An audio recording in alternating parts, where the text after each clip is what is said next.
Aram was a temple of luxury, a realm where only the truly elite could belong. But when Keanu, sporting a worn-out cap and faded jeans, stepped into that opulent world, the air itself seemed to pause. Judgmental glances turned to silent awe as every eye tracked his unassuming stride. In that electrifying moment, everything changed. Where are you watching this story from? Drop your city or country below, and don't forget to follow and subscribe the channel for more inspiring stories. In the very heart of the city, where glass towers and neon lights competed for attention, stood Aram, a high-end boutique that was more than just a store. It was a sanctuary of wealth and exclusivity, a temple where only the truly worthy could gain entry. From the outside, the building was striking. Its pristine glass doors were framed with intricate golden accents that shimmered under the sun. These doors were not merely an entrance, but an unspoken challenge, daring anyone to cross the threshold and test their merit. Inside, the atmosphere was steeped in hushed opulence. The floors were polished marble that gleamed under the soft glow of crystal chandeliers hanging from the high ceiling. Each step resonated like a quiet promise of luxury. The boutique's display cases, lined with delicate velvet cushions, showcased meticulously crafted watches, each one a masterpiece of Swiss engineering. These were not everyday timepieces. They were rare jewels, treasured and guarded as symbols of impeccable taste and affluence. Every detail in Aram whispered the same message: this is not for everyone. The staff, impeccably dressed in tailored suits, moved with a precision that spoke of years of training and habit. Their eyes were practiced in the art of discernment. They could tell a genuine buyer from a mere spectator with just one glance. Their unspoken language was that of exclusivity. A subtle nod here, a slight raise of an eyebrow there. They were the gatekeepers of Aram, ensuring that only those who exuded wealth, confidence, and a refined manner could claim the privilege of purchasing from such a storied establishment.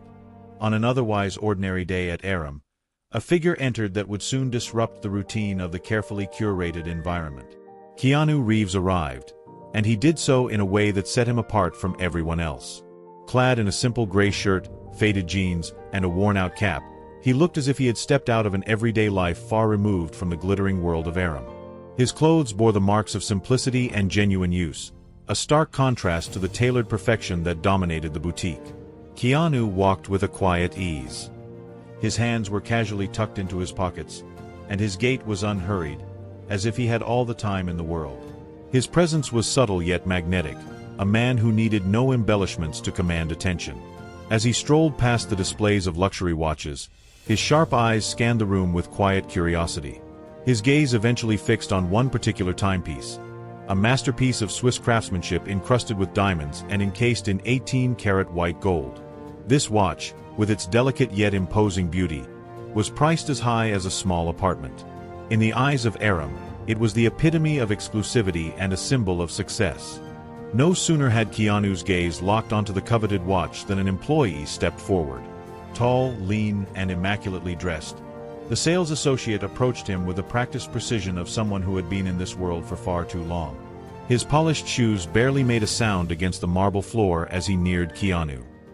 He glanced at Keanu with a measured appraisal, a slight arch of the brow that suggested an unspoken judgment. "Can I help you?"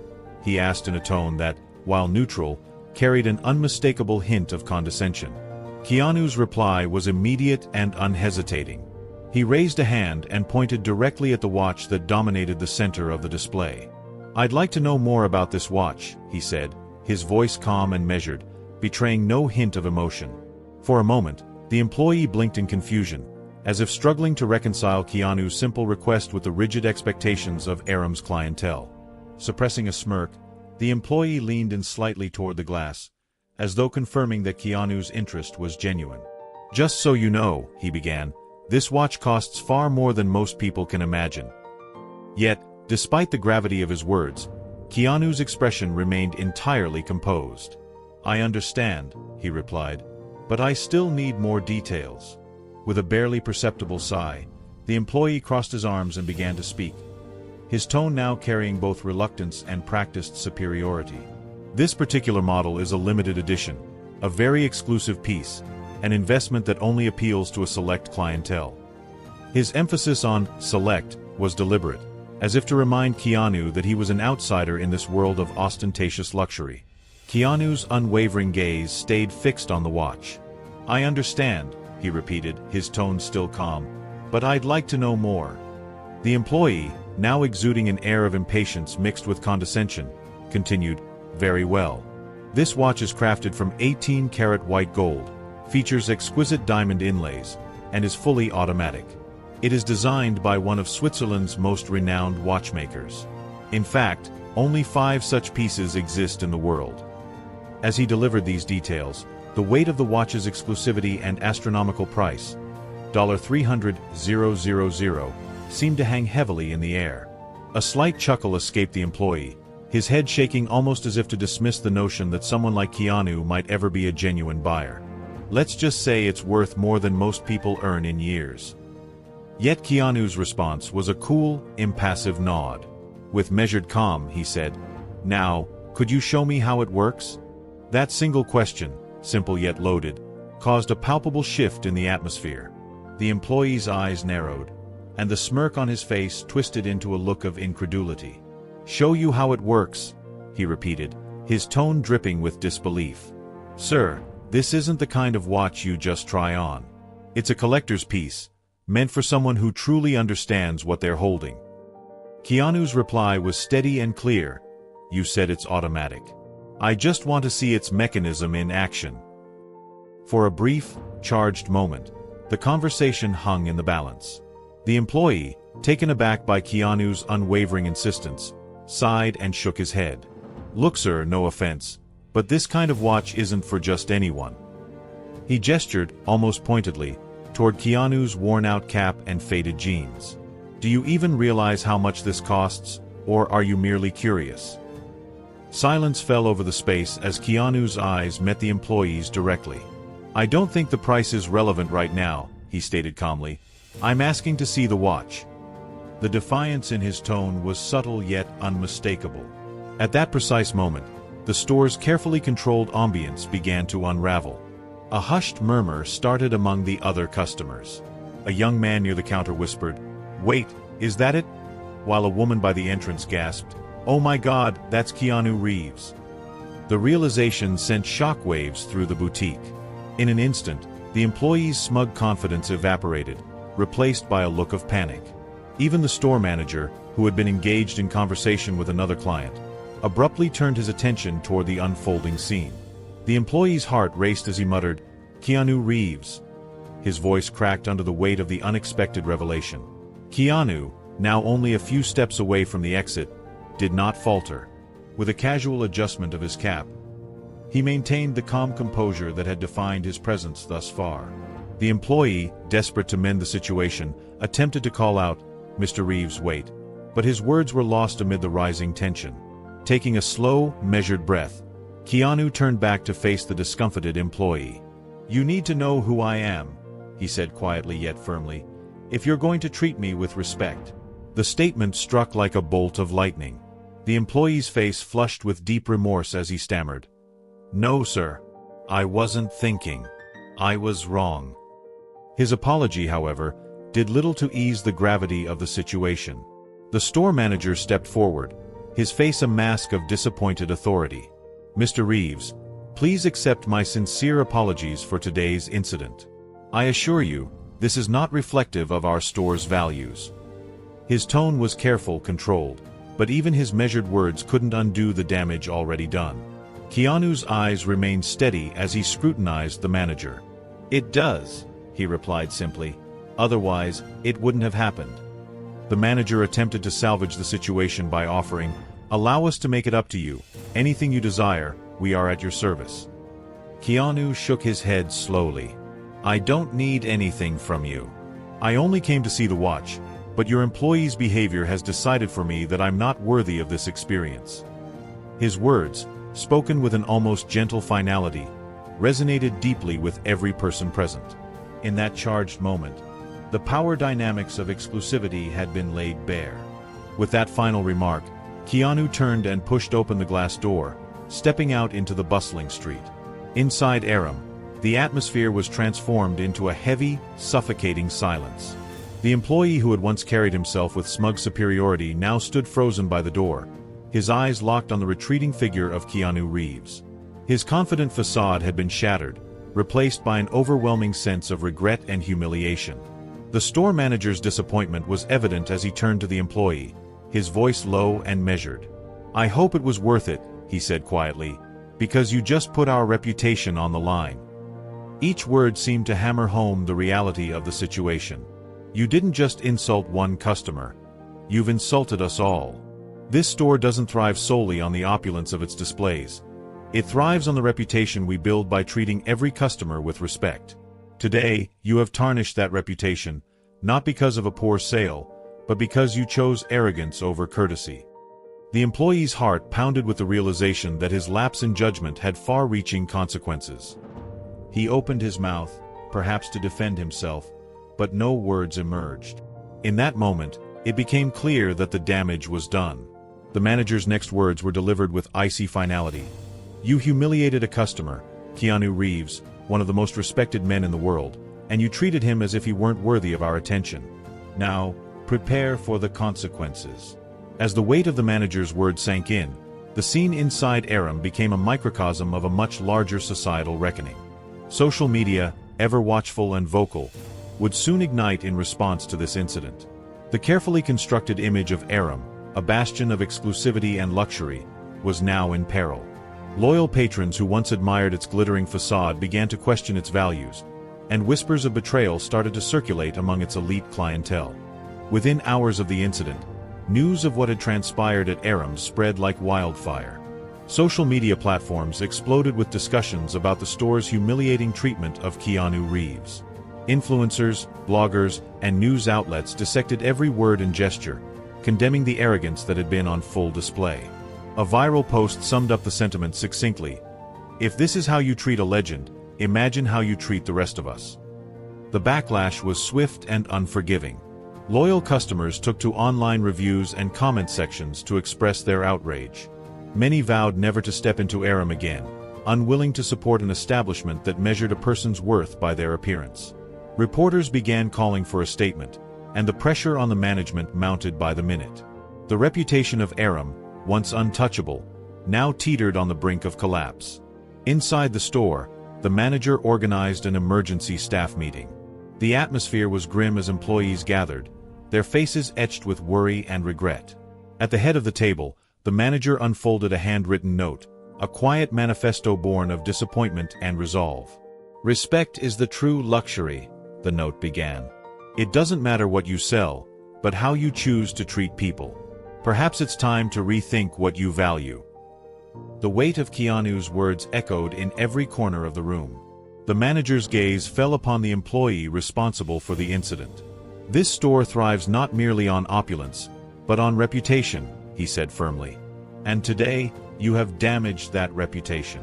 You have not only failed a customer, but you have betrayed the very values we claim to uphold." The employee's voice was barely audible as he muttered, "Yes, sir." Though the meeting ended, the consequences of that day lingered like a dark shadow over Aram. The incident had become a powerful lesson, a cautionary tale that would forever remind those in the world of luxury that respect and genuine human connection were far more valuable than any price tag. While the turmoil continued inside Aram, Keanu Reeves had already moved on to a new chapter. Far from the imposing marble halls and exclusive clientele of Aram, he found solace in a modest, family-owned watch store known as Time and Value. The store was unpretentious and inviting, a stark contrast to the cold, calculated luxury of Aram. Wooden shelves lined the walls, displaying an eclectic mix of watches ranging from vintage classics to contemporary designs. The lighting was soft and warm, creating an atmosphere of welcome rather than judgment. Behind the counter stood an elderly gentleman with round spectacles and a gentle smile. His demeanor exuded warmth and sincerity, qualities that made every customer feel as though they were the most important person in the world. "Good afternoon," he greeted Keanu, his voice carrying the genuine tone of someone who understood the true meaning of service. Keanu returned the smile, visibly at ease in this environment. "I'm looking for something special," he explained softly, "something with meaning." The old man nodded knowingly. "Then you've come to the right place," he said. "The most expensive watch isn't always the one with the best story." With deliberate care, the elderly gentleman reached for a small, elegantly crafted pocket watch from a glass case. The watch was simple yet sophisticated, a piece that spoke of a time when craftsmanship was valued over ostentation. As he opened the cover, an inscription in flowing Latin script was revealed. Tempus fugit, amor manit, time flies, but love remains. Keanu's fingers traced the delicate engraving as if savoring every nuance of its message. "This is exactly what I was looking for," he murmured, his voice filled with quiet contentment. In that moment, it became abundantly clear that for Keanu, the true measure of value was not found in extravagant price tags or the glitter of diamonds, but in the depth of meaning and the warmth of genuine human connection. While the media and the world at large continued to discuss the events at Aram, the small watch store time and value thrived on its authenticity. Every customer was treated not as a number or a potential sale, but as a person with a unique story worth hearing. Keanu's visit to the store, and the purchase of a modest pocket watch, became a symbolic rejection of a system that prioritized appearances over true respect. Days turned into weeks, and as the echoes of the incident at Aram reverberated across the city, a broader conversation emerged. The story had become more than a tale of a single confrontation. It was a modern parable about the true meaning of respect, humility, and the dangers of superficial judgment. Keanu Reeves, whose calm defiance had challenged the rigid hierarchies of luxury, continued his daily life with quiet dignity. As he walked the city streets, the modest pocket watch, engraved with the timeless message, "Time flies, but love remains," reminded him of what truly mattered. For him, the watch was not a status symbol or an expensive accessory. It was a token of a lesson learned in the face of arrogance and exclusion. Across town, the repercussions at Aram continued to unfold. The store's management struggled to restore the trust and reputation that had been so brutally undermined. Press conferences were held, formal apologies were issued, and promises of policy changes were made. Yet, for many, the damage was irreparable. The incident served as a stark reminder that luxury, when defined solely by wealth and exclusivity, was a fragile construct, one that could be shattered by a single moment of disrespect. Meanwhile, the employee who had once been so proud of his ability to judge people by their appearance found himself on a path of quiet redemption. After the catastrophic events at Aram, word of his misjudgment spread quickly through the luxury retail community. He faced ostracism from high-end stores and struggled to secure employment in a world that now demanded humility and genuine care. Eventually, he found work at a much smaller boutique, one that valued authentic customer interactions over flashy displays. There, every day was a lesson in second chances. When a customer entered, dressed simply in worn jeans and an old leather jacket, he no longer relied on assumptions about wealth or status. Instead, he greeted the customer with a sincere smile and a heartfelt, "How can I help you today?" In that small, unassuming store, he discovered that true success was measured not by the opulence of the surroundings but by the warmth of genuine human connection. As the months passed, the story of that fateful day at Aram became a symbol of a changing world. The narrative was no longer just about a celebrity's confrontation with elitism. It was about the universal need for respect and dignity in every interaction. People began to see that every person, regardless of appearance or social status, deserved to be treated with kindness and understanding. The lesson was simple yet profound. True value is not measured by wealth or appearances, but by character, empathy, and respect. In quiet cafes and busy streets, discussions blossomed about the incident. Thought leaders, social commentators, and everyday people alike debated the true meaning of luxury. Was it the glitter of gold and diamonds, or was it the intangible warmth of genuine care? The consensus grew that real luxury lay in the simple acts of kindness that transcended material wealth. Keanu's simple quest for a meaningful timepiece had sparked a conversation that rippled through society. It challenged the entrenched notions of exclusivity and forced a re-examination of what it meant to truly value another human being. In the end, the experience at Aram served as a catalyst for change, a reminder that every interaction holds the potential to uplift or to diminish, and that the measure of one's worth lies not in what one owns, but in how one treats others. As Keanu Reeves continued his journey, walking the city streets with his modest pocket watch clutched in his hand, the world around him slowly began to shift. The luxury that had once been defined by superficial opulence now found new meaning in the embrace of authenticity and respect. And as the story of that day was retold in countless voices, one truth remained clear. In a world obsessed with appearances, the ability to look beyond the surface and treat everyone with genuine care was the most luxurious quality of all.